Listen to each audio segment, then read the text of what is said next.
राजधानी दिल्ली के थाना चांदनी महल सेंट्रल डिस्ट्रिक्ट दिल्ली पुलिस में तैनात एसआई लटूर सिंह कल शाम 8:30 बजे शांतिवन राजघाट के पास एक दुर्घटना सड़क हादसे में मौत हो गई। किसी को कोर्ट का संबंध देने के लिए मिली जानकारी अनुसार जा रहे थे। रात के तकरीबन 8:30 बज रहे थे, ड्यूटी पर तैनात थे और जिस वक्त वो जा रहे थे वहां उनको एक तेज रफ्तार गाड़ी ने हिट किया और हिट करने के बाद उनका हादसा, पूरी घटना इतनी तेज हुई कि उनको पूरी तरह से चोट लग गई और चोट लगने के बाद जब उनको हॉस्पिटल ले जाया गया LNJP हॉस्पिटल, तो वहां उनको मृत घोषित कर दिया गया। पिछले कई वर्षों से थाना चांदनी महल में सेंट्रल डिस्ट्रिक्ट में तैनात थे और अपनी जॉब को पूरी तरह से पिछले कई वर्षों से थाना चांदनी महल में ड्यूटी को अंजाम दे रहे थे। मिली जानकारी के अनुसार थाना प्रभारी से जब हमने बात की तो उन्होंने बताया अपने काम को बखूबी और खुश मिजाजी के साथ किया करते थे। हमने देखा कि बहुत सरल व्यक्तित्व के थे लटूर सिंह और हम हमेशा से देखा करते थे अपने काम को, कोर्ट के काम को या फिर दूसरे किसी भी सीनियर ऑफिसर्स के काम को वक्त से पहले पूरा करने में लगे रहते थे। एसआई लटूर सिंह दिल्ली के भजनपुरा क्षेत्र में रहते थे। कल जब उनको ये पूरा मामला सामने आया, सड़क दुर्घटना हादसे में उनकी मौत हुई, परिवार वालों को सूचित किया गया।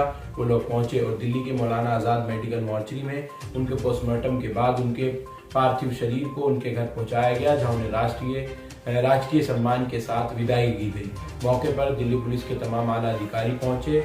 इलाके और थाने के और तमाम जो अधिकारी थे सब ने पहुंचकर भावपूर्ण श्रद्धांजलि दी और हमारी टीम ने भी वहां पहुंचकर उनको श्रद्धांजलि दी। और जो सीनियर अधिकारी थे उन्होंने सबने यही कहा कि हम इस दुख की घड़ी में पूरे परिवार के साथ हैं और कोई भी ज़रूरत होगी तो पूरा थाना, क्योंकि वो इस वक्त दिल्ली पुलिस में ड्यूटी पर तैनात थे, उनके पूरी तरह से हर तरीके से साथ हैं।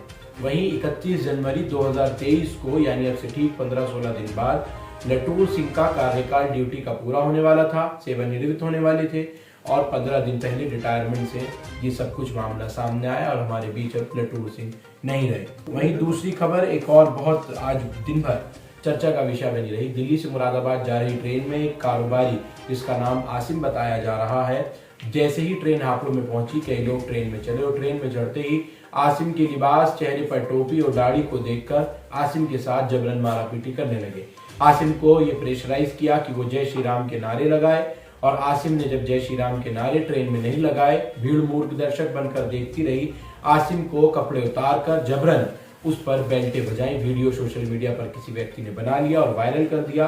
दिन भर यही तस्वीरें जो है वो सोशल मीडिया पर वायरल होती रही। आसिम को किस तरह से नंगे करके पीटा जा रहा है वो भी धुंधली वायरल तस्वीर, लेकिन मैं आपको जरूर दिखाना चाहूंगा।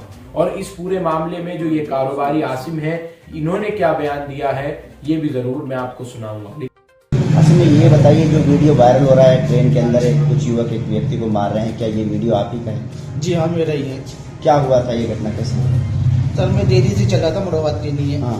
जब मुरादाबाद के लिए चला तो गाड़ी हापुड़ रुकी, हापुड़ से कुछ लोग चढ़े और ट्रेन में भीड़ बहुत थी।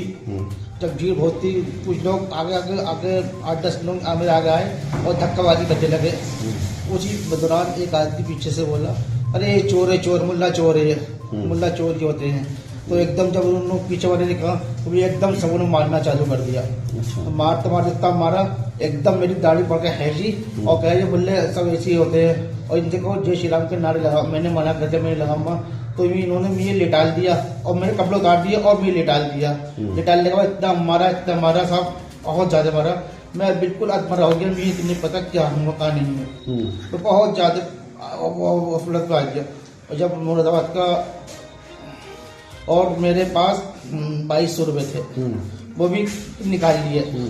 और मैं जब मुरादाबाद के ऑर्डर पे आया, एक किसी उसी भीड़ में एक शख्स था साइड में, तो उसके अंदर रहम आया, उनने मुझे धक्का देकर उनको उतार दिया मुझे एकदम। और मैं गिर गया, गिरने के बाद मैं बिल्कुल पहचान नहीं मैं कहाँ हूँ कहाँ नहीं। ऐसी मैं बाहर को आया तो एक मेरा मिलने वाला मिल गया, उनने मेरे कपड़े लिए। और कहाँ पर होश आया आपको? मैं होश बाहर आकर आया, बिल्कुल जो बिल्कुल सही वाली कंडीशन हुई, रिक्शा में बैठने के बाद होश आया मुझे। जी हाँ। अच्छा, तो ये युवक कौन थे, कुछ पता था? मुझे कुछ नहीं पता कौन थे। कहाँ से चढ़े? ये हापुड़ से चढ़े थे। और कहाँ उतरे वो कुछ पता मुझे नहीं? नहीं पता कहाँ उतरी। किसी ने आपको बचाने की कोशिश की किसी थी? ने मदद नहीं करी मेरी, किसी ने भी। कोई और वजह हुई थी मारपीट की? बस क्या? यही वजह थी, बीच में से एकदम बोला ये चोर चोर।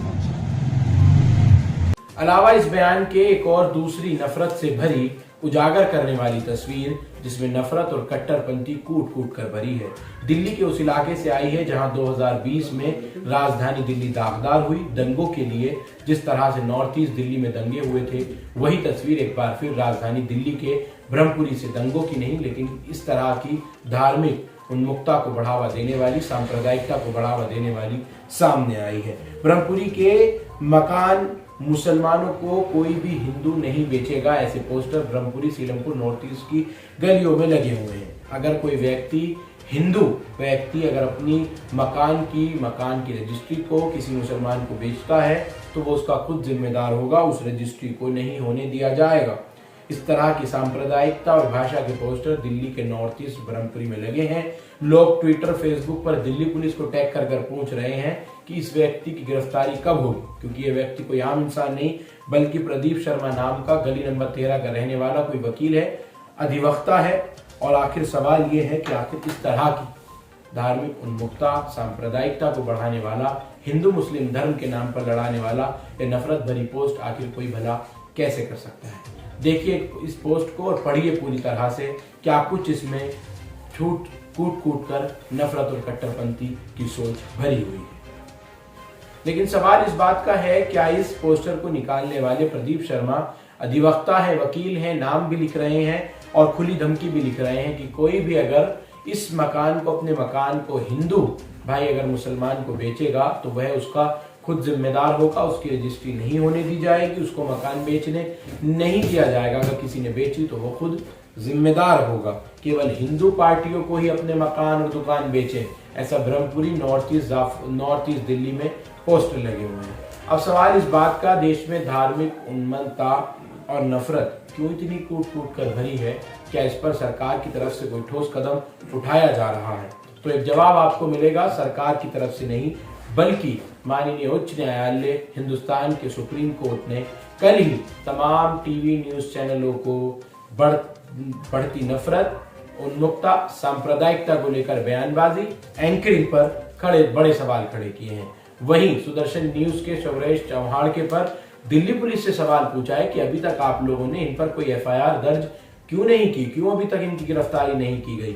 यानी अंदाजा लगाया जा सकता है, कोर्ट भी, सुप्रीम कोर्ट भी ये मानता है, देश में धार्मिक उन्मुक्ता को फैलाने की सबसे बड़ी असल जिम्मेदारी इस वक्त देश का नेशनल मीडिया निभा रहा है। क्योंकि जिस तरह की कट्टरपंथी भाषाओं की, नफरतों की डिबेट हिंदू मुसलमान, हिंदुस्तान और पाकिस्तान की चलती हैं, उससे ये जग जाहिर होता है कि मीडिया का सांप्रदायिकता और धर्म के खिलाफ नफरत फैलाने में अहम तरीन रोल रहा है। ऐसा सिर्फ अभी नहीं बल्कि एनबीएससी और सुप्रीम कोर्ट बार बार इन मीडिया चैनल्सों को खटखटाता रहा है। लेकिन सवाल इस बात का है, क्या इन पर कभी रोक लगेगी तो कब लगेगी, या सिर्फ सुप्रीम कोर्ट भी इसी तरह से बयान देता रहेगा। फिलहाल आप तमाम लोग इन खबरों के लिए हमारे साथ जुड़े, बेहद शुक्रिया। लगातार देखते रहिए हर एक सटीक खबर के लिए द वेयर पॉइंट न्यूज।